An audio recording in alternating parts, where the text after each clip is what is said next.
Salam alaikum, اليوم إن شاء الله غادي نشوفو comment calculer le champ électrique créé par un fil conducteur infini en utilisant le théorème de Gauss.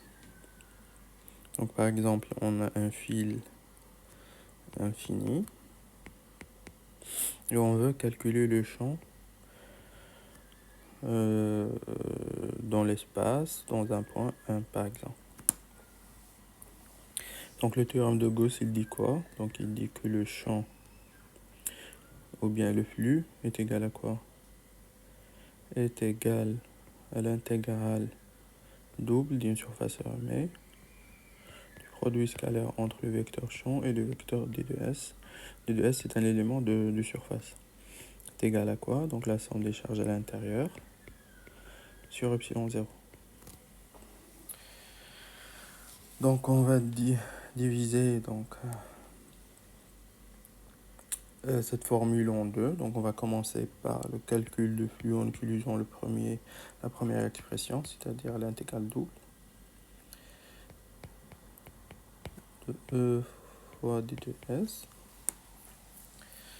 Donc d'abord il faut déterminer le sens et la direction du champ en utilisant donc les invariances et les plans de symétrie. Donc pour les invariances, donc on fait une translation suivant donc l'axe OZ.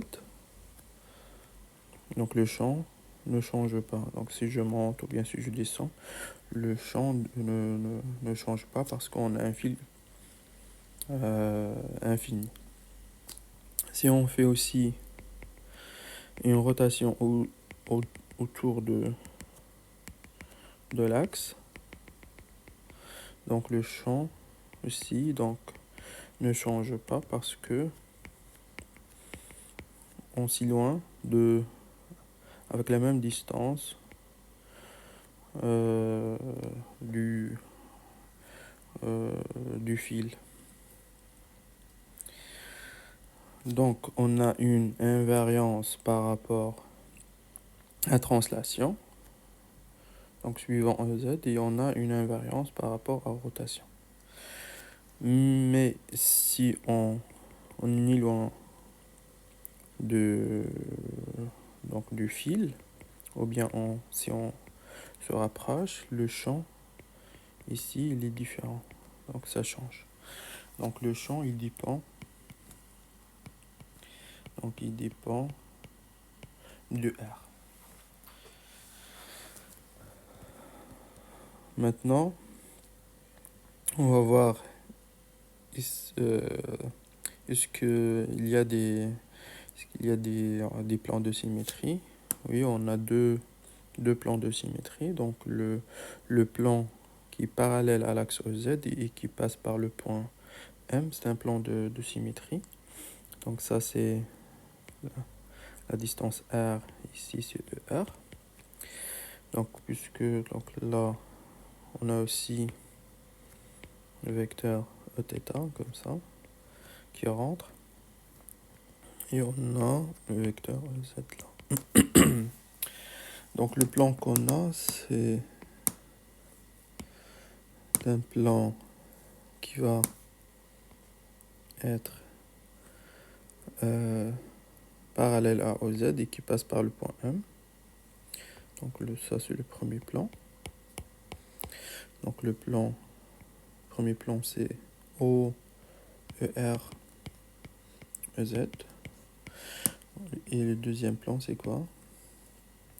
Donc le plan qui va diviser le fil en deux, c'est-à-dire ce plan là. Je vais utiliser une autre couleur. Voilà.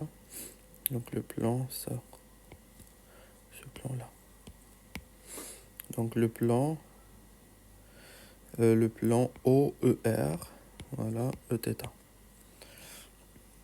Donc OER, Eθ. Donc comme vous voyez, donc on a deux vecteurs unitaires communs, c'est ER là et ER ici. Donc on peut dire que le champ, le vecteur champ, il dépend de R et il est suivant ER. Voilà. Donc maintenant, on va choisir la surface de Gauss. Donc la surface de Gauss, puisqu'on a un fil. Donc un fil, c'est comme un cylindre avec un rayon tend vers 0. Donc on va choisir un cylindre. Voilà. D'une hauteur H. Voilà. Donc cette surface, il se constitue de trois surfaces. Donc la première surface, c'est cette surface D de S de la base 1. La deuxième surface, c'est cette surface-là, D de S base 2, qui est suivant EZ. Cette surface, elle est suivant moins EZ. D de S B1, donc elle est suivant moins EZ. Et la troisième surface, c'est la surface latérale. Cette surface-là. Donc, qui est donc E suivant ER. Donc, c'est D de S. Latéral suivant ER. Donc, c'est quoi D de S?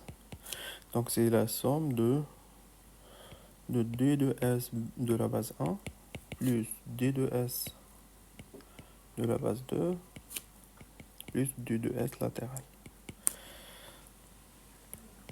Donc, D de S. Donc, je remplace D de S de la base 1. Donc, D de S de la base 1 et les suivants moins EZ. Donc, D de S, base 1, suivant moins EZ. Plus D de S de la base 2 et les suivants EZ. Plus D de S latéral et les suivants ER. Voilà. Donc maintenant, si on fait le produit scalaire entre le champ, le vecteur champ et le vecteur D de S, donc si on fait le produit entre ça et ça, donc puisque EZ est perpendiculaire à R, donc le produit scalaire entre les deux, ça donne 0. Et le produit entre ER et ER, ça donne 1. Donc à la fin, on trouve ER.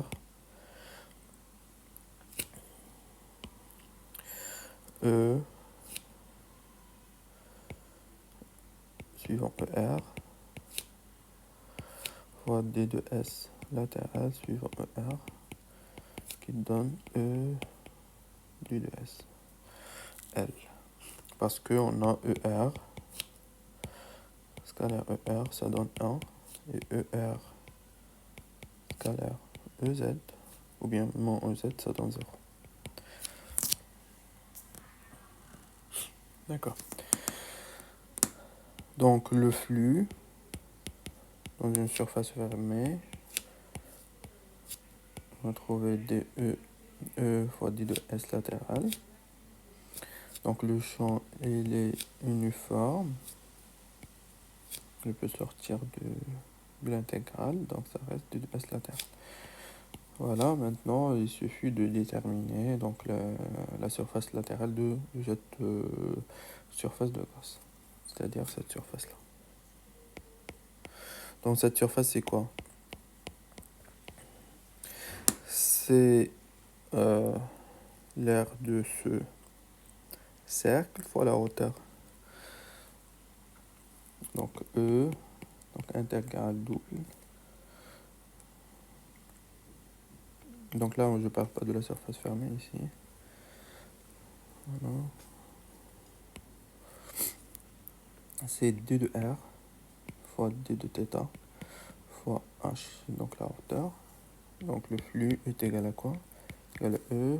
Donc l'intégrale de d de r, c'est r. L'intégrale de 2, c'est 2 de θ, c'est 2π fois h.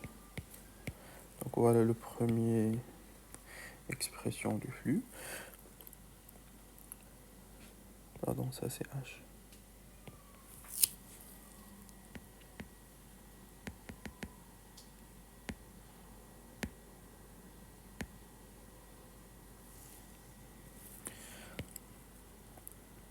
Voilà. Donc deuxième expression, c'est, on va le calculer à partir de la somme des charges à l'intérieur de la surface du Gauss sur epsilon 0. Donc puisqu'on a une densité linéique, donc la somme des charges à l'intérieur, c'est quoi? C'est donc la densité linéique fois d de L, l'intégrale, sur epsilon 0. Donc la densité linéique, donc elle est constante, on va la sortir. Donc il reste d de L sur epsilon 0. Donc l'intégrale de d de L, c'est la hauteur du cylindre. C'est-à-dire lambda fois h sur epsilon 0. Voilà, donc d'après les deux relations, la première relation est là, et la deuxième c'est lambda h sur epsilon 0. Donc on peut déduire facilement le champ E. Donc le flux est égal à quoi? Égal à E R de pi h égal à aussi lambda h sur epsilon 0. On peut simplifier.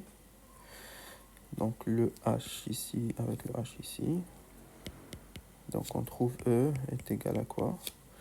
Lambda epsilon 0. Donc le 2pi qui va descendre fois 1 sur R. Voilà, donc j'ai rempli. Voilà, donc ça c'est le champ créé par un fil conducteur infini en utilisant donc le théorème de Gauss.